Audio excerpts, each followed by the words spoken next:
How is everyone this morning? It's nice to see a really full room.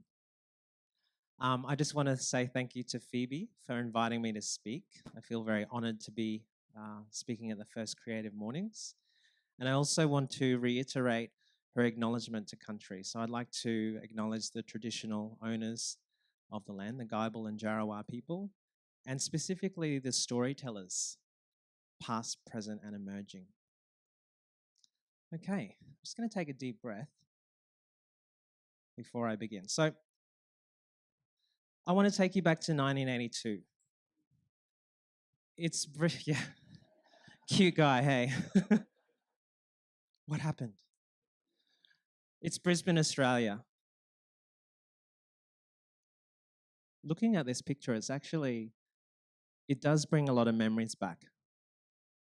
So it's hot, humid, and the accents are long and lazy.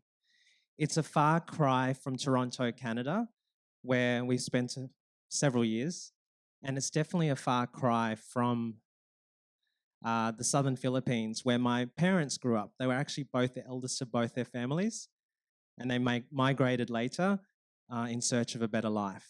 So my sister and I and my parents, we ended up as many first arrivals at Yungabar Migrant Hostel. So for those of you who do know Brisbane, Yungabar Migrant Hostel is, and the building is still there. It's not operational now, but it's located under the iconic Story Bridge, which is that big Meccano-looking structure you see in Brisbane. And one of my earliest memories of living there for the short amount of time was the weekly social nights. So imagine, if you will, a hall. Spilling through the entry points are people from many different countries. There's a cacophony of different languages. There's an excitement in the air, a buzz. There's ice cream. And there's definitely dancing.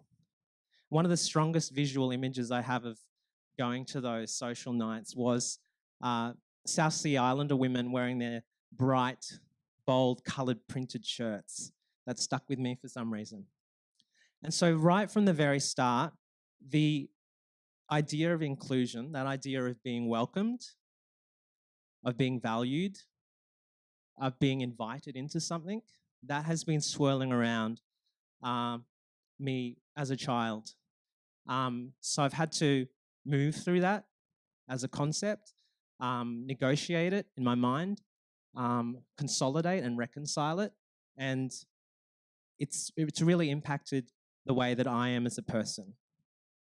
And so because this is Creative Mornings, I want to talk about how this concept of inclusion has impacted the creative projects I do, and also the work that I've participated in and also initiated.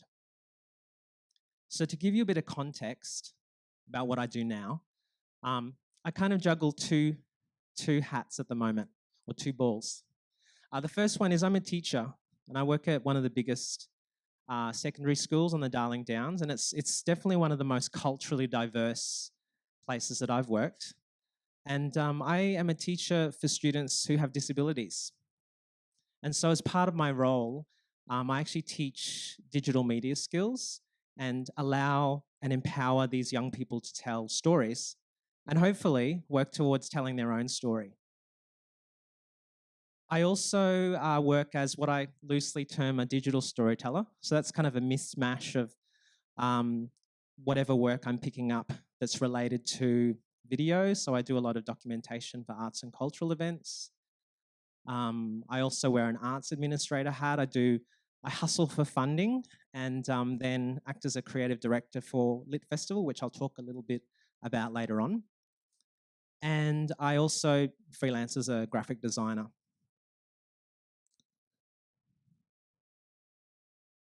So in 2013, I actually needed a break from teaching.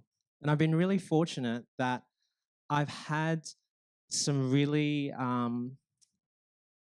good bosses who've understood that sometimes I do need to take a break. And I do realize that sometimes work is a season. You have to take a break so that you can reconnect with what you love and then do it even better. And so I was fortunate enough to land a job with the Australian Broadcasting Corporation. and specifically with their project ABC Open. It's quite a progressive project, and the gist of it is that people from regional areas are given permission and the ability to share their stories through digital media and then share it right across the massive platform of the ABC.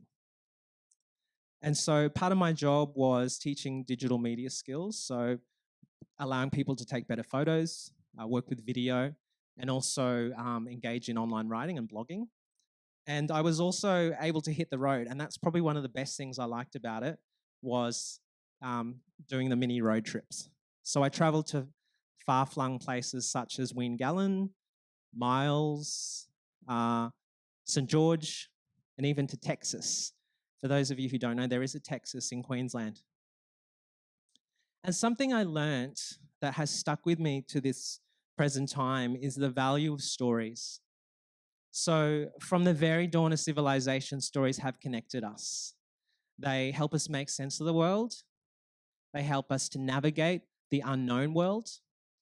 And despite language or cultural background or perceived boundaries or the boundaries that actually exist, there are universal themes in stories that allow us to connect.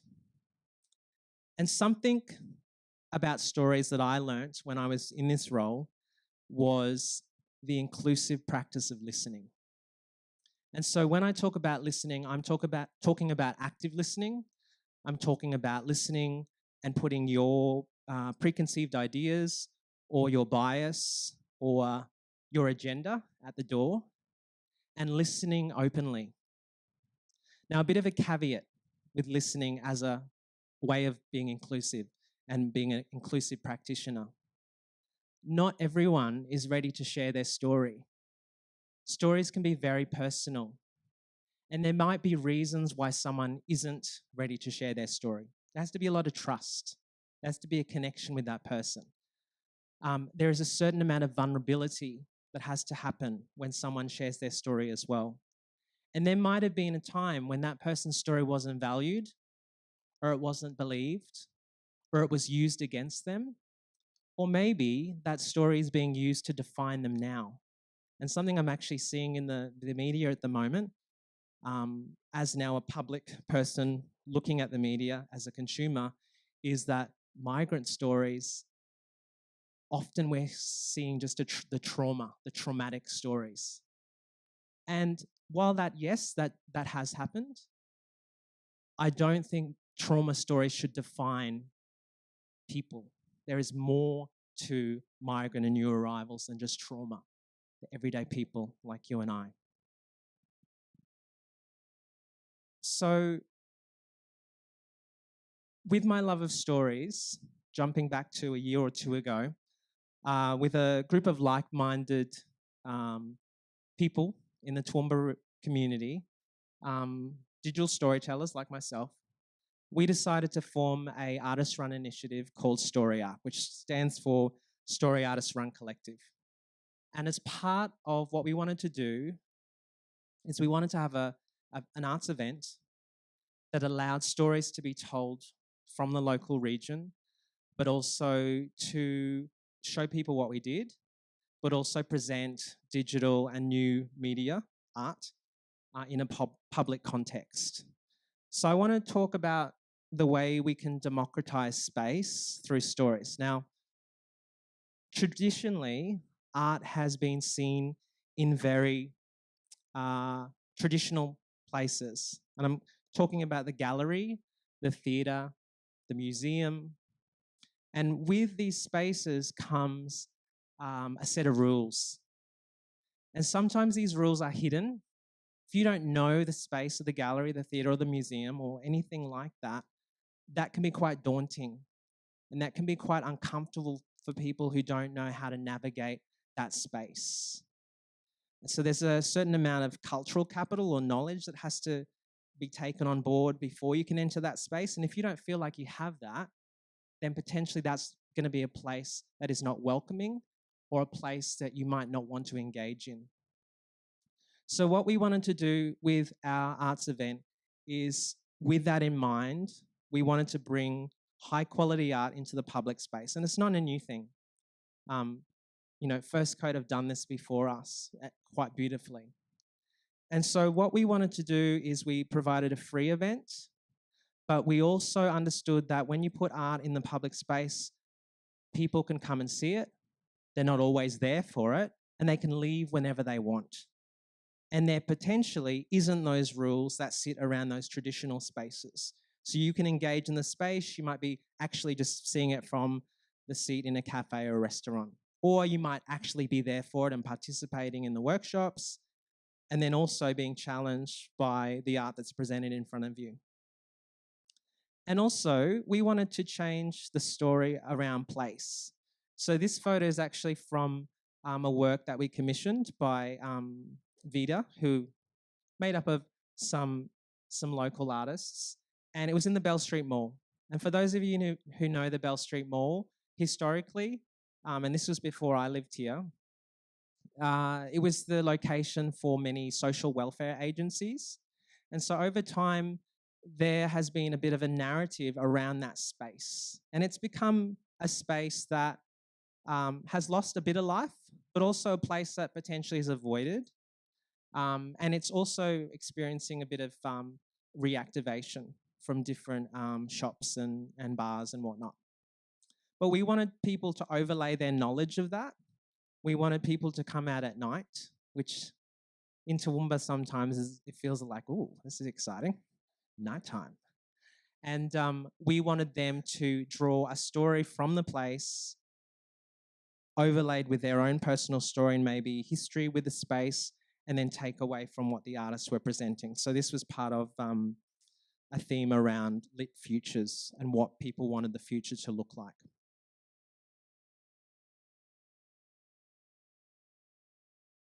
So as I mentioned before, I'm a graphic designer by trade. And essentially, a graphic designer's job is to provide a creative solution to a problem. Now, I've totally distilled it to something very basic, but that's how I see it.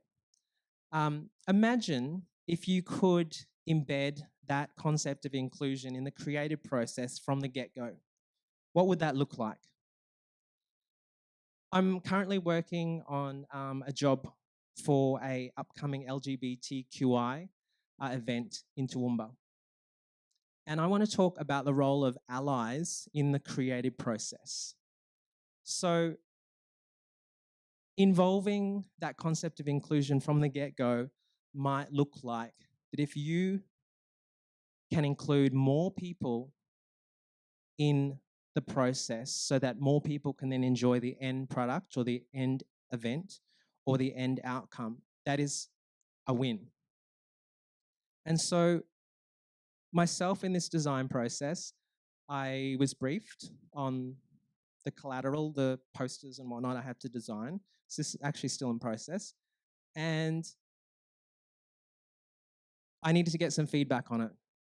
So the best way for me to do that is to actually ask someone from the LGBTQI community. And so I'm fortunate enough to have a friend who was able to just send him the poster via email, and I got some great feedback. So often we get feedback or a critique at the end when it's too late. The outcome is already there. Inclusive practice means having allies from the very start. Because we do know that the decision makers are often what it looks like. It's very monocultural. It's only seen through one type of lens.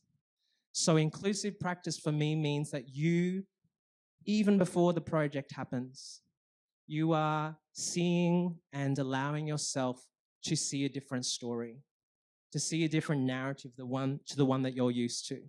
So that then holistically informs your practice. I had to do a bit of research as well in this project. So this kind of color visual, they're all the flags that represent different communities within the LGBTQI spectrum, for want of a better word. And so to be able to get some feedback directly from someone in that community was important, but it's also a no-brainer, because if the event is for the LGBTQI community, why wouldn't I ask someone from that community? Makes sense. That's just one little insight on how inclusive practice could look like. And I want to stress that it's better to be proactive than reactive.